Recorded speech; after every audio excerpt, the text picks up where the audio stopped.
பூஜை அறையில் மணி இருக்கும். இந்த காலத்தில் பூஜை அறையில் சில பேர் மணி இருக்கிறது உண்டு. இந்த சைமை மாட்டி வைங்க.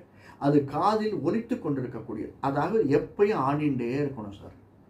அந்த மாதிரி அது ராகுவை நமக்கு ஞாபகப்படுத்தும். நீங்கள் பாம்பை பார்த்தீங்கன்னா சும்மா இருக்காரு, எப்பயும் அது நெளிஞ்சுட்டே இருக்கும். அந்த மாதிரி ஒரு இமேஜினேஷன் நல்ல விஷயத்துக்கு அது ஒலியை எழுப்பக்கூடியது. குரு சவுண்டை கொடுக்கக்கூடியவன். அதை நமக்கு ரிசீவ் பண்ணிச்சு நல்ல ரம்யமான சவுண்டாக இருந்ததுன்னா சைம் வீட்டில் மாட்டி வைக்கிறது அவ்வளோ நல்லது. மூன்றாவதாக, நான்காவது சனீஸ்வரன் கோயிலுக்கு போகிறது. அதாவது திருநள்ளார், இங்கே வேளச்சேரி பக்கத்தில் கூட ஒரு சனீஸ்வரன் கோயில் இருக்குது. அல்லது திருக்காட்டுப்பள்ளி அல்லது திருவண்ணாமலை பக்கத்தில் இருக்கக்கூடிய சனீஸ்வரன் கோயில்.